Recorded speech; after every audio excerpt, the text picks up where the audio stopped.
अस्सलामुअलैकुम। आज हम बनाएंगे शनिवारी मटन कढ़ाई।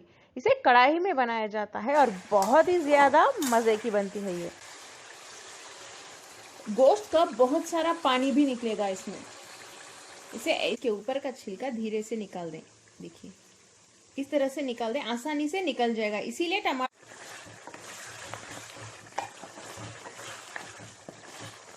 इसे बारीक कटी हुई हरी मिर्च, बारीक कटी हुई अदरक। इसे बनाना शुरू करते हैं। शनिवारी मटन कढ़ाई बनाने के लिए हमें चाहिए आधा कप तेल और आधा कप घी। इसमें तेल और घी ज्यादा लगता है, आप चाहें तो इसकी क्वांटिटी कम भी कर सकते हैं। इसको गरम कर लें, लेकिन बहुत ज्यादा गरम ना करें। नेक्स्ट इसमें डालते हैं गोश्त।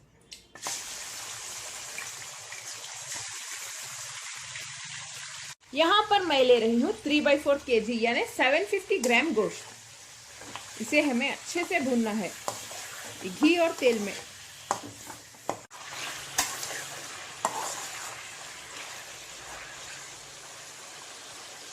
इसे अच्छे से घी और तेल में भूनने के बाद आप चाहें तो ये घी और तेल निकाल के दूसरे ग्रेवी यानी दूसरे कोई भी रेसिपी में डाल सकते हैं। हमें मटन फ्राई करना है, इसीलिए तेल ज्यादा चाहिए। हाई फ्लेम पे इसे ही भूनते रहिए। गोश्त का बहुत सारा पानी भी निकलेगा इसमें। इसे ऐसे ही पकने दें।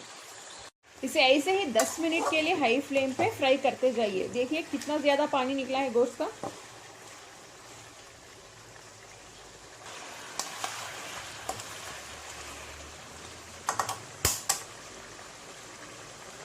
नेक्स्ट हम इसमें थोड़ा सा नमक डाल देते हैं।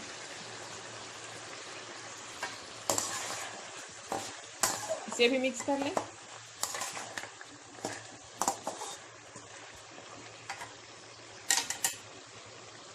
दो टीस्पून अदरक लहसुन के पेस्ट में मैंने थोड़ा सा पानी डाल के मिक्स कर लिया है, इसे भी डाल दें। फिर से इसे हाई फ्लेम पे 5 मिनट के लिए भून लें।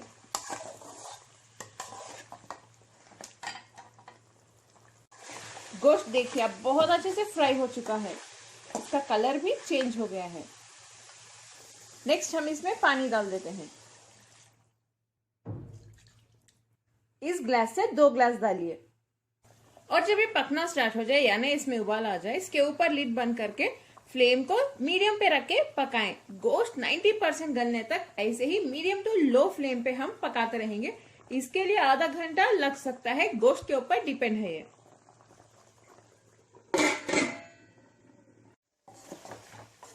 पानी भी हमारा ड्राई हो चुका है, गोश्त भी गल गया है। आप लोग सोच रहे होंगे कि इसे हम प्रेशर कुकर में क्यों नहीं बनाते, क्योंकि मटन कढ़ाई है, इसे कढ़ाई में ही बनाया जाता है।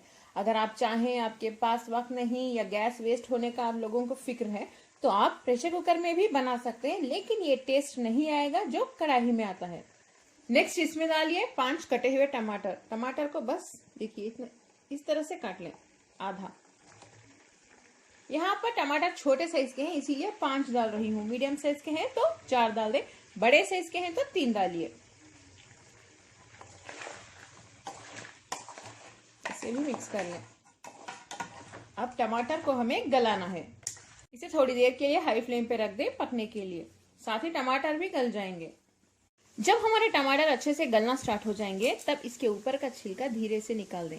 देखिए इस तरह से निकाल दें, आसानी से निकल जाएगा। इसीलिए टमाटर को हम आधा आधा कट कर देते हैं, ताकि छिलका निकल जाए बहुत आसानी से। इसे करके सभी टमाटर के छिलके हम निकाल लेते हैं।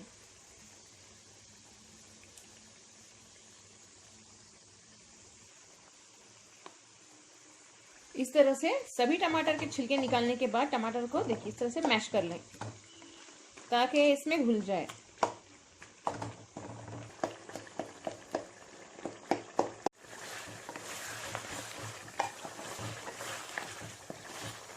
इसे अच्छे से भून लें। नमक मुझे थोड़ा सा कम लग रहा है, थोड़ा डाल दें।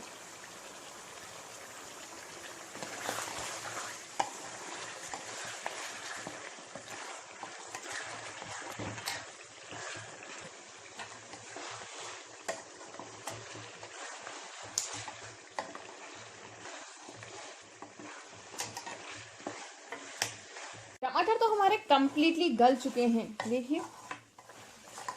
और ये जो शोरबा होता है इतना मजे का होता है, मैं आपको बता नहीं सकती। रोटी से खाइए, बहुत मजा आएगा, क्योंकि हमने इसे भुन भुन के बनाया है। नेक्स्ट इसमें डालिए 1 टीस्पून कुटी हुई काली मिर्च, कुटा हुआ जीरा आधा टीस्पून।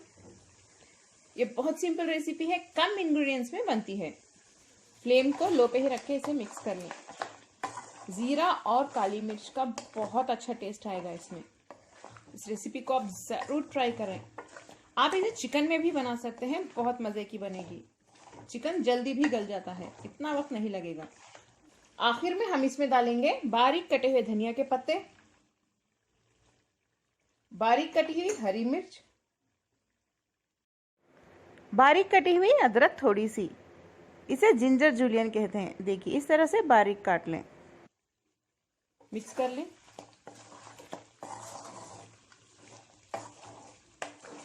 जबरदस्त शिनवारी मटन कढ़ाई तैयार है। फ्लेम बंद कर दें। आप इसे रोटी से, फुलके से, नान से खाइए, बहुत बहुत ज्यादा लाजवाब होता है ये। देखिए आप करीब से, बहुत मस्त लग रहा है ना। कमेंट में जरूर बताएं शिनवारी मटन कढ़ाई आपको कैसी लगी, और इसे जरूर बनाएं भी। बैचलर्स भी इसे आराम से बना सकते हैं। पसंद आए लाइक जरूर करें, फैमिली और फ्रेंड्स के साथ वीडियो शेयर करें। अस्सलाम वालेकुम।